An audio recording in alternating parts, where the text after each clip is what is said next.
Bonjour à tous. Pour ce sujet d'aquarelle, je vous propose de nous attaquer aux effets de transparence.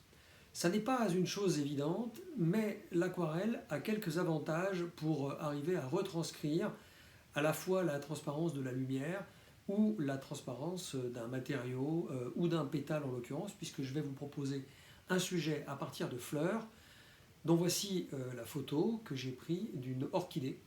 Et nous avons sur ce sujet à la fois ici un effet de transparence de lumière, une zone claire, une zone sombre. Et si vous le regardez de très près, vous allez voir qu'on a des nervures ici qui apparaissent à travers la matière des pétales. Donc voilà deux effets de transparence que nous allons essayer de transcrire. Et voilà à quoi ressemble notre objectif en aquarelle.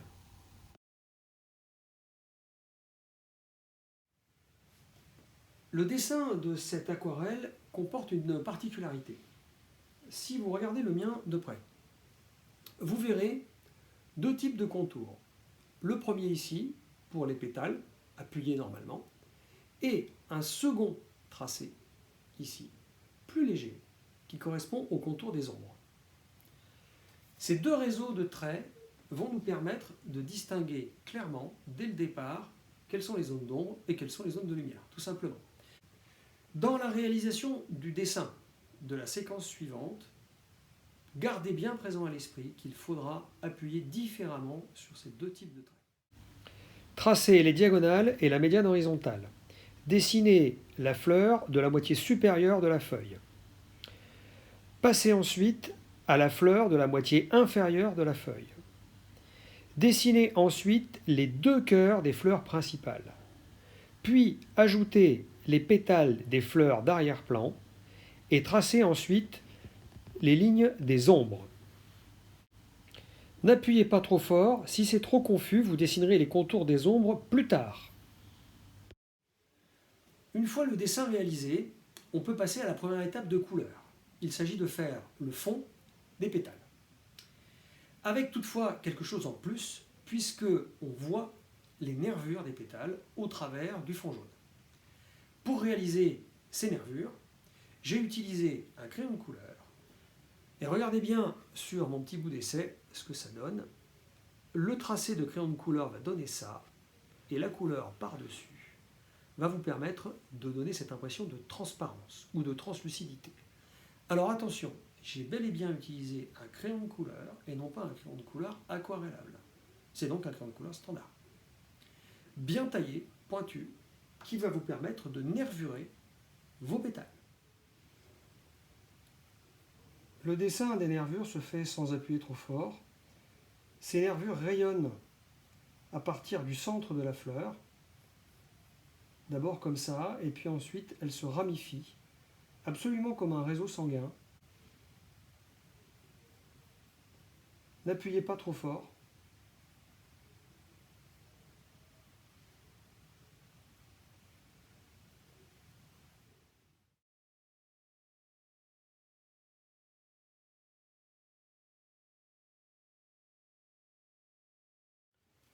Pour la réalisation des pétales, j'ai simplement préparé un jaune d'or ici. C'est le jaune d'or de ma palette qui est là. Il n'y a pas de mélange.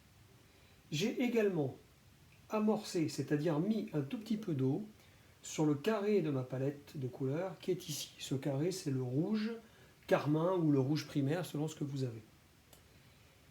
Avec le jaune, vous allez tout simplement remplir la surface d'un pétale. Il va falloir faire les pétales un par un.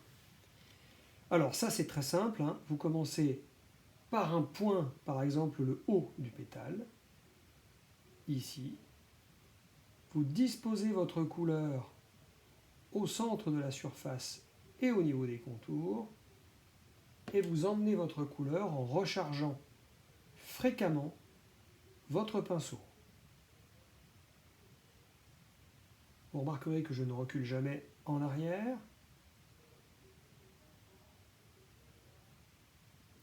Et j'avance. Vous aurez aussi observé que j'ai gommé le trait de contour de mon pétale juste avant de le réaliser. Je n'en ai laissé que le strict minimum de façon à percevoir les contours. Pourquoi? Parce que le jaune couvre très peu et vous risquez, si vous ne gommez pas votre contour, de voir en permanence un gros tracé qui ne pourra plus être retiré. Vous voyez ici la répartition du jaune sur un pétale. Regardez bien, arrivé à sa base, je vais ajouter du rouge au dernier moment. Et attention, pour avoir un bel effet, il va falloir en mettre très très peu. Donc j'arrive là, changement de pinceau, je prends un pinceau de petite taille, je prends ici une toute petite quantité de rouge, et c'est vraiment infime, hein, et je viens rosir la base ici de la zone jaune. Il vaut mieux en prendre 2 fois un peu plutôt qu'une fois de trop. Et voilà.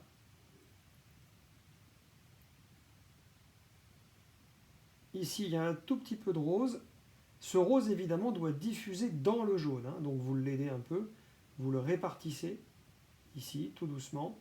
Si vous en avez trop, vous avez toujours le recours à l'essuie-tout qui vous permet d'enlever la couleur et de continuer votre répartition sans en ajouter.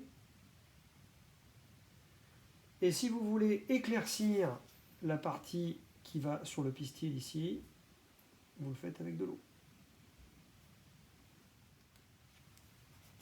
Voilà le petit détail ici de cette irisation légèrement rose. Voilà, cette première étape de couleur est finie. Vous voyez que l'effet de translucidité des nervures fonctionne. Et on voit très bien aussi comment le rouge ici s'est mélangé au jaune en s'irisant naturellement, puisque j'ai mis mon rouge avant que le jaune ne soit sec. N'oubliez pas de gommer les contours avant de mettre la couleur, c'est important. Nous allons maintenant nous intéresser au traitement du cœur des fleurs. Sur la photo qui nous sert de référence, vous constaterez que ce ton au niveau des cœurs, que ce soit ici ou ici, est très foncé. Donc, première conclusion, vous allez avoir des mélanges beaucoup plus denses. Deuxième chose, il y a ici une zone encore plus foncée, une zone uniforme, et à l'intérieur ici, une zone où on voit de tout petits points qui sont dans le creux de la fleur. Ces 3 zones n'ont pas la même teinte, donc il y a 3 opérations différentes que je vous montre tout de suite. Première étape pour le cœur des fleurs, j'ai fabriqué ici un ton, on va dire rose-gris, c'est-à-dire un rouge carmin mélangé avec une pointe de gris de peine. J'ai fait une couleur teintée moyennement, ça vous donne ça ici sur mon bout d'essai. Et il s'agit de faire une surface parfaitement uniforme en partant d'un point et en finissant à l'opposé. On commence en haut.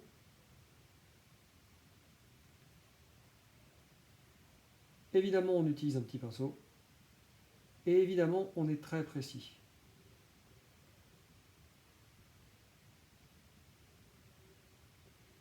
Alors, quand on fait ce genre de forme, relativement complexe, on se trouve devant un problème.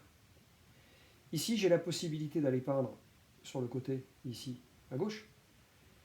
Mais il ne faut pas que j'abandonne ce qui se passe ici, à droite. Je dois faire en même temps ces 2 zones pour qu'elles ne sèchent pas avec un temps d'écart. Mais au contraire, elles devront sécher en même temps. Donc quand j'ai fait un petit bout ici à gauche, je fais le même petit bout ici à droite. Et de cette manière, on le voit là maintenant, je vais me retrouver avec un front de couleur qui est ici et qui va sécher de manière homogène au fur et à mesure où je vais dérouler ma couleur vers le bas de la surface. Et voilà. Quand vous êtes arrivé là, vous laissez sécher. Et vous pouvez laisser les gouttes ou les enlever si vous trouvez qu'elles sont trop évidentes. Par exemple, ici, je vais sécher mon pinceau et celle-là qui est trop grosse, je vais absorber avec mon pinceau. Celle-ci aussi, elle est trop importante. Donc j'absorbe un petit peu, mais je vais laisser un tout petit peu de couleur dans la partie basse. Première opération finie, un fond de départ sur l'ensemble du cœur de la fleur. Deuxième opération. J'ai préparé ici un ton un peu plus rouge. Autrement dit, c'est le même rouge carmin dans lequel j'ai mis du rouge vermillon. Et il va s'agir de peindre avec ce rouge intermédiaire les deux oreilles ici de cette partie-là, les deux revers de cette partie-là et le revers qui est ici. Au passage, avec le même rose qu'auparavant, je suis repassé une deuxième fois sur ce petit bout-là et une deuxième fois également ici. Je vous montre ça de près parce que ce sont des petits détails. Voilà. Deux passages là, un seul ici, et là on a un rouge un peu plus soutenu. Et avec ce rouge, je vous le fais par exemple pour ici. Bon, ben là c'est simple, hein, il s'agit de remplir. Par contre, ce sont de toutes petites zones, donc le pinceau de petite taille est vraiment indispensable.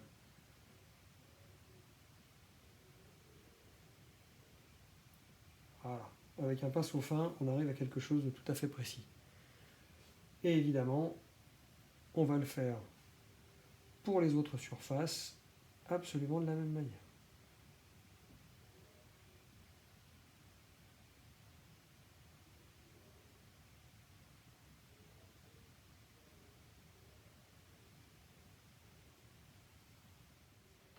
Dernière étape, avec le rouge dont je viens de me servir, que j'ai assombri ici à l'aide de gris de pen, je vais pouvoir remplir la partie la plus sombre du centre de la fleur. Vous voyez que les éléments qui ont été peints avec le rouge moyen tout à l'heure sont parfaitement secs. Et vous allez peindre la partie centrale en laissant de tout petits vides, un petit peu comme des zébrures ou des pointillés. Donc vous allez peindre par petits points, ici, en laissant un tout petit peu du rose du fond apparent. Il s'agit de mettre en place, en fait, des toutes petites rayures. Alors je vous montre ce que j'ai commencé à faire ici. Comme ça vous verrez de près. Regardez bien, voilà. Vous voyez, ce sont des petits points et des petits traits ici, et le rose de départ nous sert de fond. Maintenant que les cœurs sont finis, nous allons pouvoir nous occuper des ombres. Le premier problème réside dans la fabrication de la couleur. Regardez bien, ici sur ma palette, j'ai fabriqué un ton qui est un brun clair à base de jaune. Le même jaune qui nous a servi pour les fleurs ici a été concentré en quantité plus importante dans l'eau, dans lequel j'ai rajouté du gris de pen et une pointe de rouge. Le gris de pen va vous assombrir le jaune et le rouge va neutraliser l'effet légèrement vert que vous obtiendriez sans lui. Une fois que vous avez obtenu ce qu'on pourrait qualifier d'un brun jaune, vous allez pouvoir tout simplement remplir les zones d'ombre avec. Certaines zones d'ombre sont en dégradé. Je vous montre dans la séquence suivante comment faire un dégradé. Séquence dégradée. Donc avec ma couleur d'ombre, je vais partir ici de la zone la plus foncée du dégradé, en l'occurrence ici le bas du pétale. Je remplis cette zone ici sans excès particulier en respectant les contours. Mon dégradé va se faire vers le haut,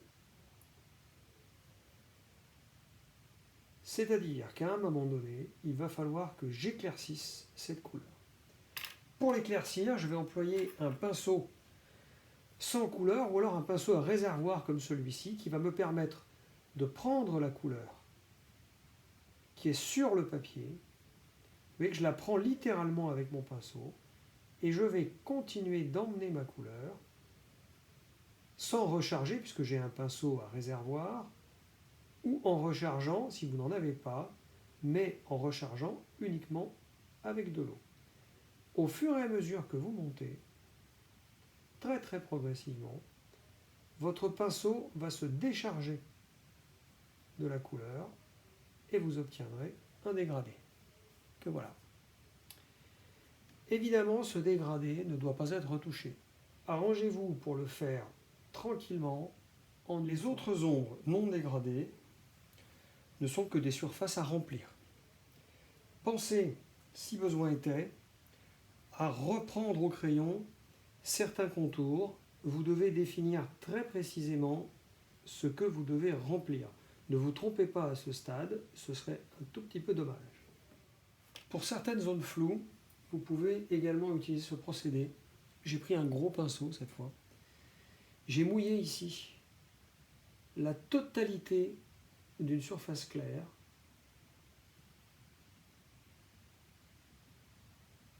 Voilà. Vous prenez toujours votre couleur d'ombre et vous déposez dans l'espace mouillé quelques touches sombres. Vous obtiendrez un flou parce que la couleur va diffuser dans la zone humide. Surtout ne sortez pas de la zone humide. Vous auriez à ce moment-là des contours nets, ce qui n'est pas tout à fait l'objectif. Voilà, ça se fait assez vite. Et comme toujours, mieux vaut ne pas retoucher. Pour cette aquarelle, on va réaliser un fond de couleur bigarré, c'est-à-dire un mélange, pour simplement mettre en valeur les surfaces claires qui, sur fond blanc, ne se détachent pas terriblement bien. J'ai préparé un bleu de la palette, un bleu clair, et puis un mélange de vert émeraude avec du gris de pen. Et là, c'est très simple, hein, on ne va pas avoir d'état d'âme. Il s'agit de poser de la couleur en partant d'en haut.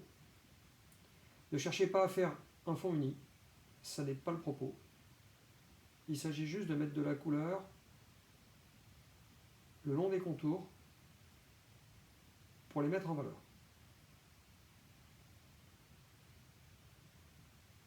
Donc j'ai commencé par la plus claire des deux couleurs. Vous voyez que j'ai créé une tache de départ, ici, et on est vraiment dans l'idée de la tache. Là, il n'y a vraiment pas de piège.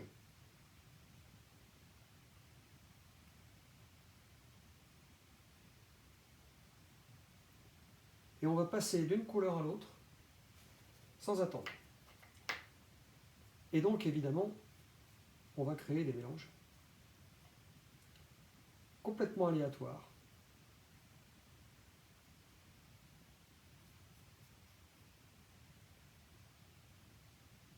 Avec des temps de séchage qui pourront varier selon les endroits. Peut-être que certaines auréoles apparaîtront, mais très franchement, laissez faire. Voilà, l'idée c'est vraiment de faire ce que je fais là, mettre en valeur les contours de votre aquarelle. Voilà, j'ai fait le premier côté ici. Je vais pouvoir m'attaquer à la partie d'en face. J'ai préparé un gris de pen, tout simple, et je vais retourner mon support pour garder une accessibilité à ma main la plus idéale possible. Et je vais poser un gris de pen ici. Pareil, l'idée n'est pas de faire uniforme, donc pas de perfectionnisme excessif, ça n'est pas utile. Vous prenez votre couleur, vous suivez les contours, vous poussez la goutte et vous avancez sans revenir en arrière.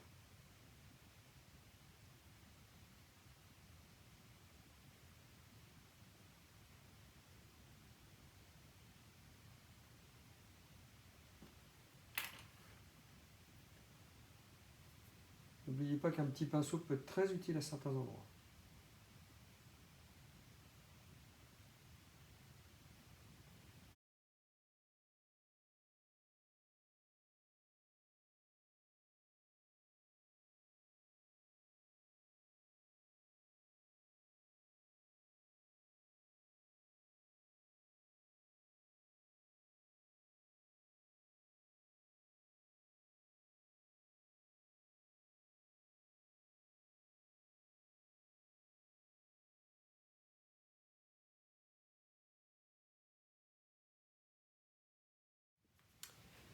Voilà, le fond de mon aquarelle est fait.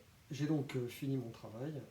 Voilà ce que ça donne de plus près. Vous voyez que l'avantage du fond, c'est quand même de détacher la forme de manière plus franche. Et ben, je vous laisse expérimenter cette aquarelle. Faites-le posément. Cette aquarelle n'est pas difficile, elle demande simplement du soin et un petit peu d'organisation. Donc ne vous jetez pas dessus, faites-le tranquillement.